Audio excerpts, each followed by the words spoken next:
This is ARC PDX. Artificial intelligence is rapidly changing our world, including how your child learns at school. Right now, teachers and districts are faced with the difficult question of how to use AI or whether to even allow it. And while Portland Public Schools is in the process of developing policies to present to the board about AI, one small district nearby is leading the way with teaching students how and when to use AI in the classroom. Deb Knapp reports. Carroll's Elementary in Kelso, Washington may be on a country road, but inside Mrs. Bream's classroom, we're going to keep our Chromebooks closed. Students are embracing the technological future of education. All right, Cougars. So, her 4th and 5th grade combined class regularly uses artificial intelligence while learning. So today, we're going to try out a tool, an AI tool that's going to help give you some book recommendations. The day we visited, she taught her students how to use it for book suggestions. So at this age, it's really just trying to introduce them to the idea of AI. You know, in the past, I was actually a little bit more hesitant to bring AI into the classroom, but I realized that this is their future. Both Washington and Oregon Departments of Education have released guidance on how to use AI in the classroom, but many districts are still shy to introduce it. Kelso, however, a district with just 5,000 students, is leaning into the new tool. Brenda Sargent helped lead the AI Advisory Committee. How does Kelso compare to other districts in Washington?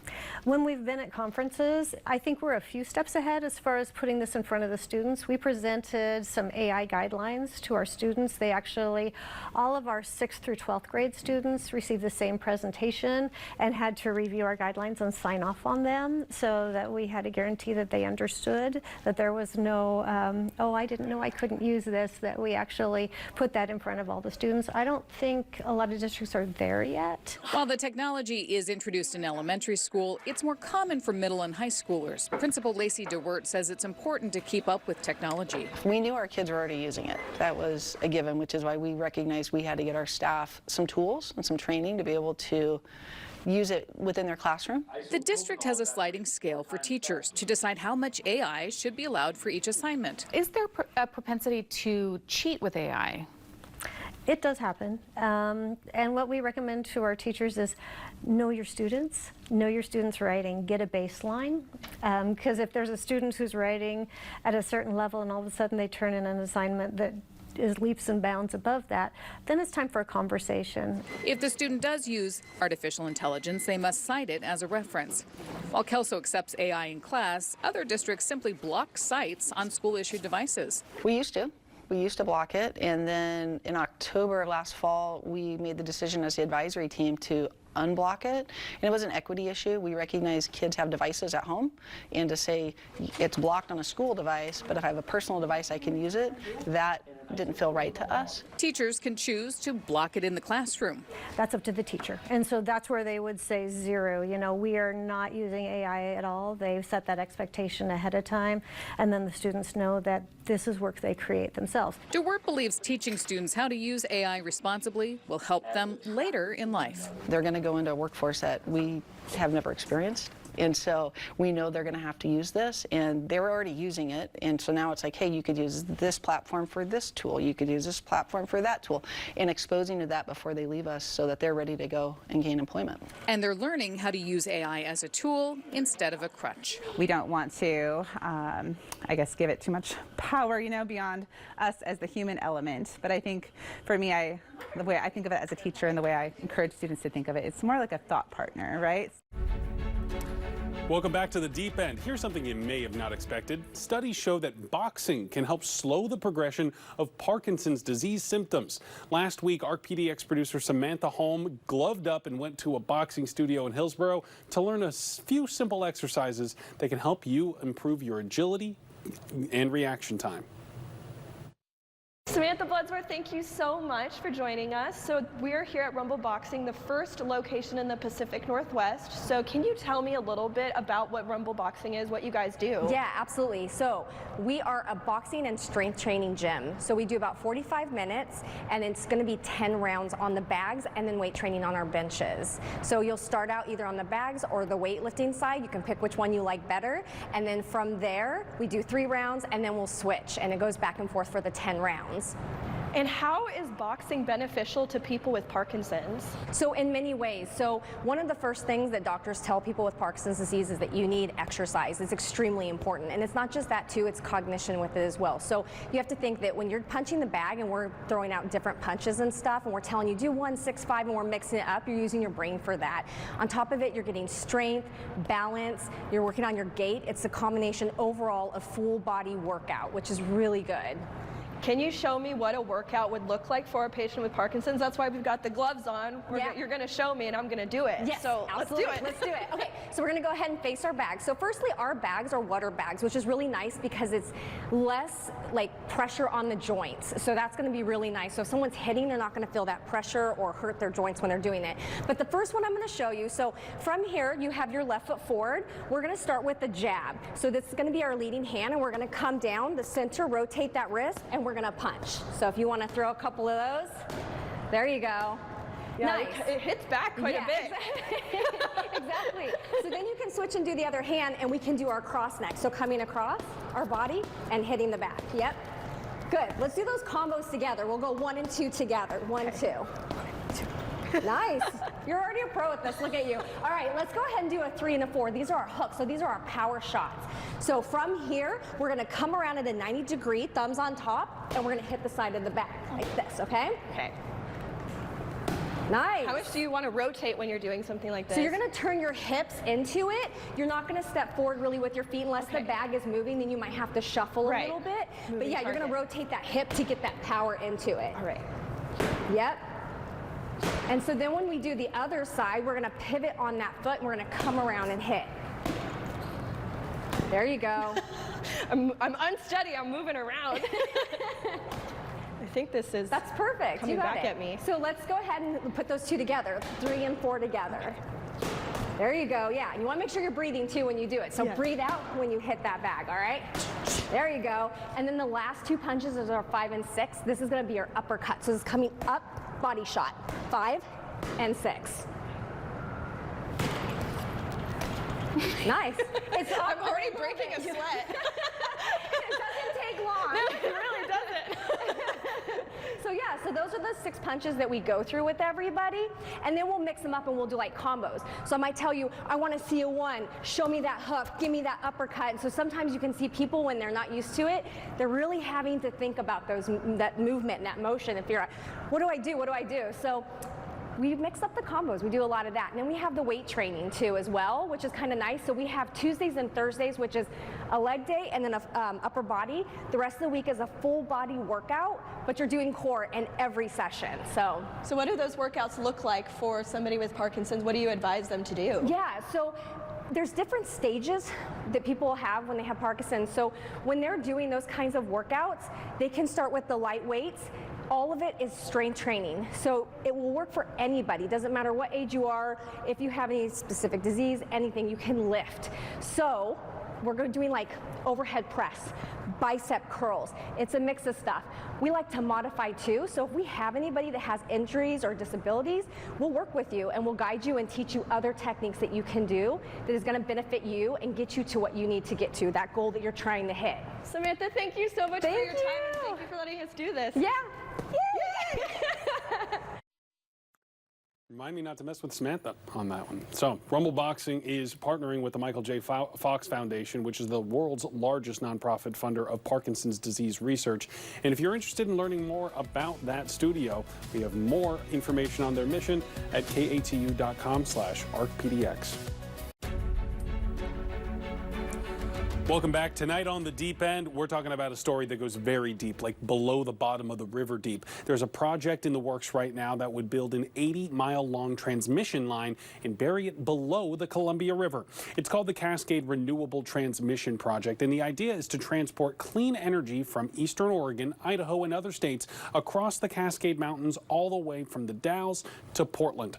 It could be years before construction on this starts. In fact, organizers say they're still working on their formal applications for Oregon, Washington, and the federal government. And we sat down with one of the leaders of that project, Chris Hawker from the company PowerBridge.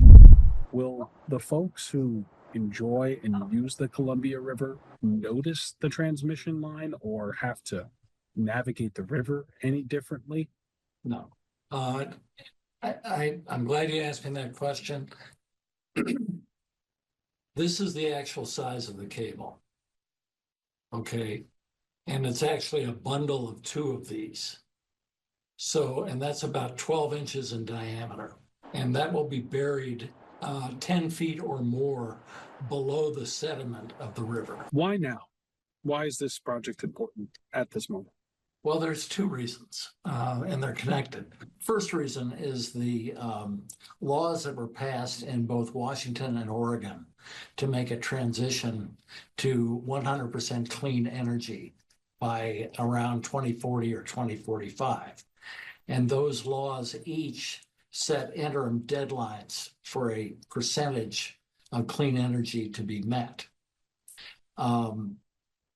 The only way to get that volume of clean energy is to go across the Cascades, is to go from east to west, because the load, the people who need the power are all in the western part, specifically Greater Portland, including Vancouver. But the best opportunity for large-scale, utility-scale development of renewables like wind and solar is on the eastern part of the Cascades. So that's one driver. The other driver is simply, regardless of renewables or not renewables, massive energy needs that are projected for the Greater Portland area and the Pacific Northwest over the next 5 to 10 to 15 years. Why can't the current infrastructure carry that new renewable energy to the west side of the Cascades? Because it's already at capacity. In other words, a high voltage transmission line can only carry so much. The state of Oregon, the state of Washington, and the federal government all have to sign off on this. That's right. What is the next step in that process? Have any of those 3 started their review of this? Yes. We have submitted 2 of the major federal permit applications. How much could it cost to build 80 miles of transmission line at the bottom of the Columbia River? It could cost, in today's dollars, ballpark number right now is $1.6 billion. How soon could construction start if everything goes according to plan in terms of regulation? Well, if everything goes according to plan in terms of regulation, construction could start in 2027. Again, this is an estimate because, we can't predict. There's no set timeline for these regulatory approvals. I know that PowerBridge, your company, has built transmission lines in rivers and waterways like this before. How have those been working out, and what kind of environmental impact have those had?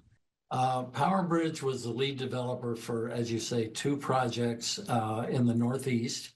They both run between New York and New Jersey. They're both underwater. The first one, which is named Neptune, runs about 50 miles underwater and about 15 additional miles underground. And that went online in 2007.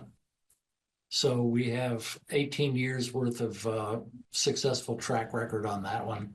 It supplies roughly 25% of all the energy on Long Island. The other project, which is called Hudson, also runs from New Jersey. That runs down the Hudson River, just really for a few miles, 3 or 4 miles, and goes into downtown Manhattan. Have those had negative impacts on the local environment?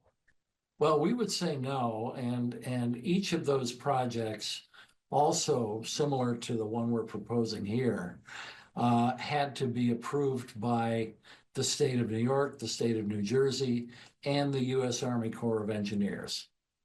So again, these projects like this are rigorously reviewed for environmental impacts, and we have not had any environmental negatives associated with the projects.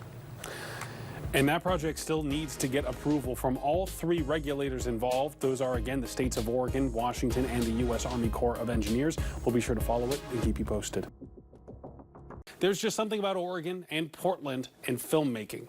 All of them seem to go hand in hand quite often, and tonight we are sitting down with one local filmmaker and their latest short film called The Man Who Married a Robot.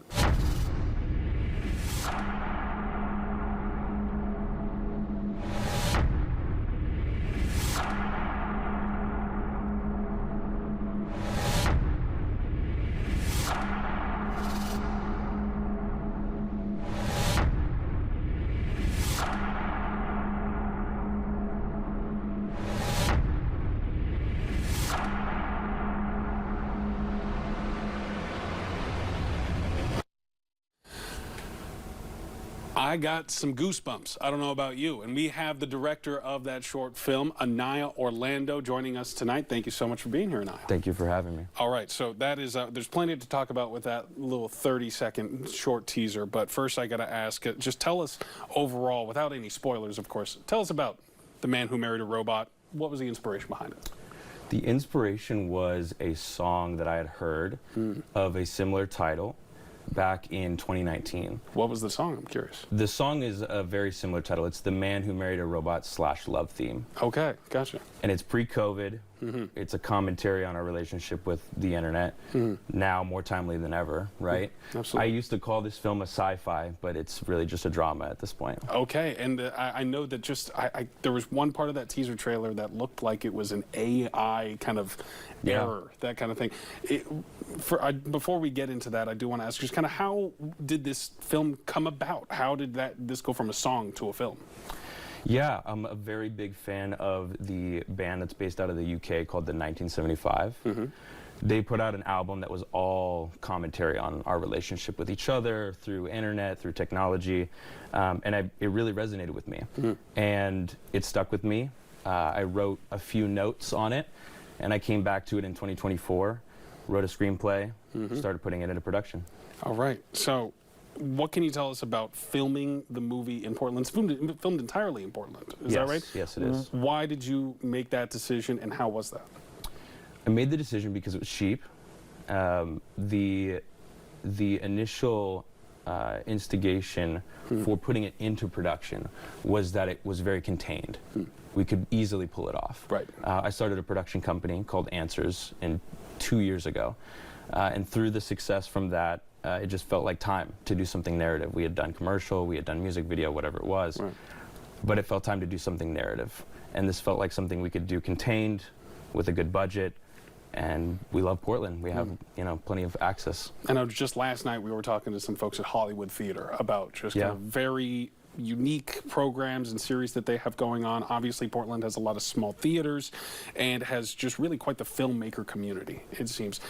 Tell me, how did that community, if at all, kind of play a part into the creation of this film, or have you picked up anything from the filmmakers in the Portland community? Absolutely, yeah. I've been really lucky to know quite a few unique and talented individuals. The biggest thing for me with this project was proving to myself, proving to others, proving to the people we work with that I could pass off the responsibility to as many people as possible who were capable of doing their role. We have a great cinematographer, his name's Nathan Ahn. He did an incredible job capturing things that I think look incredible that I couldn't have done as well, right, if I hadn't let him do his thing. Got the right people, the right time. Yeah, right people, right time, absolutely, yeah. And without getting too deep into spoilers, because I feel like I'm knocking on the door with that here, tell us more about just kind of how artificial intelligence and what is the vision or what is the message that you hope to send when it comes to artificial intelligence or technology with this film? I think that's a really good question.